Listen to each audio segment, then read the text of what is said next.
Promotional consideration paid for by the following.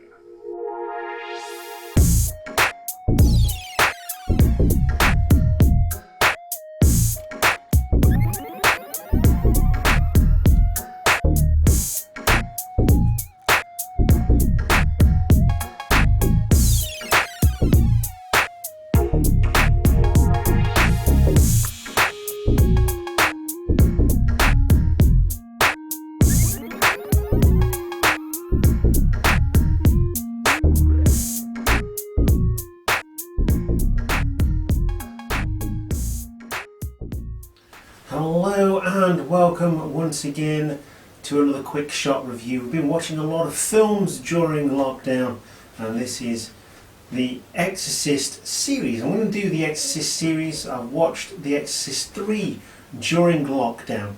The Exorcist I've seen many times, but one of the most memorable experiences of watching this film was at the Derby Quad for the all-night horror movie marathon known as Dead and Breakfast, and we've actually got a videotape box that was a souvenir for that one because they also showed The Ring. Maybe I'll watch that at some point as well. But the one that stood out for me in that night was The Exorcist. It is a fantastic film, possibly the greatest horror film to ever be made, and according to IMDb that would be not too far from the truth because it got an 8 on IMDb. That is the standard rating for The Exorcist. It was 1973 it was released, and it was directed by William Friedkin, and of course William Peter Blatty did the screenplay and the book, I believe. Was it the book? I don't know. I'll go and check that out. So basically the story, you know the story about The Exorcist. This 12-year-old girl gets possessed by a demon claiming to be the devil. The build-up is fantastic in this film. The atmosphere is fantastic in this film, and mainly because the director was, really quite harsh to the characters. They did not know that the head was going to spew the green puke out of it in the direction they did. It actually annoyed the chap who played Father Karras quite a lot. And in the end scene where they're doing the exorcism, the two priests, Father Karras and Father Merrin, doing the exorcism, the room where you can see their breath in the room, in the atmosphere, was actually that cold that was a thing. It wasn't piped in. It wasn't anything kind of special effects kind of thing. It was 1973. The room was actually made that cold for the actors, and it was quite uncomfortable apparently. But it was the mother that sought the help of the two priests. You've got Ellen Burstyn playing Chris McNeil, who is the mother. You've got Max von Sydow playing Father Merrin, who is the older one of the two priests coming to do the exorcism. Linda Blair, of course, playing the memorable role of Regan, and Jason Miller playing Father Karras, who we'll not see the last of. And I've pretty much given that away for the third film, but we've not seen the last of any of these people because we go into The Heretic. Obviously The Exorcist is just a classic. Following that up with any kind of sequel was always going to be difficult. I've seen people defending this film. The two times that I've watched it, I tried to watch it again recently. I had to switch it off because it was just boring. It was just not good. Was The Heretic, and basically Regan is now grown up. She's moved away from the house that had all the problems. There's lots of flashbacks, and in some parts it is quite well put together, but it's just boring. The whole idea is Regan is now helping out young people with her powers, and she still has powers apparently to do this, read minds and all that kind of stuff. She's now 18, quite seductive, so they use that kind of that thing as well during the film, and it's it's just weird. It's just a weird film. It's a weird follow-up. There's no full-on exorcism until the end, and I feel like even then it's tacked on, because having a film called The Exorcist and with no exorcism in it is probably a big deal. But yeah, I would not recommend you watch this. It was a straight follow-up. It was not 3 years later, 5 years later. So make Reagan 17, 18 years old, and it only got 3.8 on IMDb. John Borman was directing, and William Goodhart did the script. They tried something new. It didn't work. Much to their chagrin, and it's just a bad movie. It's just not good. The Reagan story, quite rightly, as Mike Ayre said, should have finished at Exorcist. At The Exorcist, it should have finished there. That should have been the end story. If they wanted to make a number 2, they should have gone with something new. Gone with a different exorcism. And I believe that's how the TV series is going, because I am watching that as well, and from what I've seen of the TV series, it's very faithful to the original film. It's got some good visuals in it. There's some really strong cinematography in there. Say it's a TV show. It's on Amazon Prime Video if you've got access to that, and it is really good, and I'd suggest you go and watch it.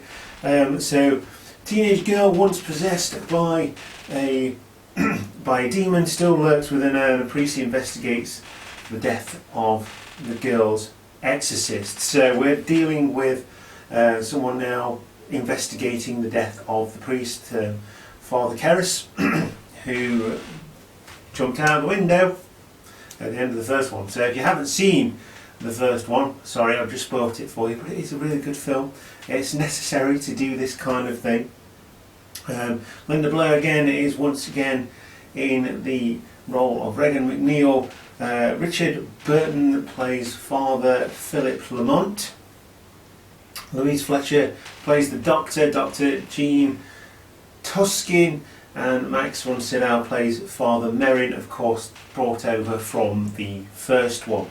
And it's just not good. It takes place mostly in this sort of lab, and you've got a scene which is hilarious, where they're trying to hypnotise the priest, and it's just weird, but not in a good way, and it's just a bad film. We go on to The Exorcist 3, however. We go to 1990 now. We've skipped 13 years, so they've had a long time to think about this. You thought that it was never going to happen, but I guess William Peter Blatty was just not happy with the way the series almost ended, and came in to write and direct this one, and it's got a 6.4 rating on IMDb. It's The Exorcist 3. There's no subtitle in this one, it's just The Exorcist 3. And I've got to say, I really like this film. I really, really do. The visuals are fantastic. The score, as you can expect, is spot on, and they're investigating a murder. We've got this killer who is now in a mental institute. Of course, you have to have a mental institute or a hospital, and is apparently claiming to be Father Karras, but we all know from the first one that that can't possibly be true. So, yeah, he's got more than he bargained for, this police lieutenant, as he investigates a series of murders which have all the hallmarks of the Gemini serial killer. And he is deceased. He was put to death by the state, and he should not be there, but he is. It leads him to question the patients of the psychiatric ward in the hospital. Like I say, the chap claims to be the Gemini killer, and there's some great visuals in this. The story I thought was really good. I was gripped, I was hooked. Obviously it's not as good as the first one, but it is 10 times better than the second one. We've got George C. Scott, who plays Kinderman. Father Dyer is played by Ed Flanders, and Brad Dourif plays the Gemini killer, and I'm sure I've heard that name before. Jason Miller plays Patient X. Nicole Williamson plays Father Morning, and Scott Wilson plays Dr. Temple. And this really is the main reason for this video, because this is the most recent film that I've watched in the Exorcist series, and it was for me to give you an overview of the Exorcist series but then give you my thoughts on the third one. And I thought this film was absolutely spot on. If you've never seen it before and you're a fan of the original Exorcist, I would go and watch it. The visuals, like I say, are really good. They brought in old characters. Regan is not there, and that's definitely a good thing, because at this point she would be, if she was 18 in the second one in 1977, at this point she would be 30. So yeah, it was a good decision not to do that, but we do see some of the old characters coming back in very shocking circumstances, and I really enjoyed that. Like I say, the whole atmosphere of it. There's certainly one scene that you've probably heard of where a nurse walks around the hospital and is being stalked, and it's just really good. So with that, this is the Exorcist 3 review, or the Exorcist overview, but more like an Exorcist 3 review. So I'm going to give this film, The Exorcist 3 by William Peter Blatty, written and directed, a wonderful life out of a radio repairman. And if you watch the film, you will know what I mean about that. Really good film, go and watch it, fantastic. So with that, let's say a quick shot. We've hit the 10 plus minute mark because we're doing an overview in this one. So I'm going to leave you there. Go and watch this film. That is my final decree. If you're a horror movie fan, it does need to be watched, I think. So with that, this is a quick shot review. I've been your host Luke, you have been the Cheap Shot Nation. This has been a review of the Exorcist series, and most importantly the Exorcist 3. There have been other Exorcist films, and the Exorcist TV show is absolutely fantastic. I'm watching through that at the moment. Maybe I'll do an overview of that as well. Really good TV. And I will leave you there. You know what to do. We've got all the social media, standard social media stuff for you to go and follow, and don't forget to do all the YouTube type stuff as well. I will see you next time. Goodbye.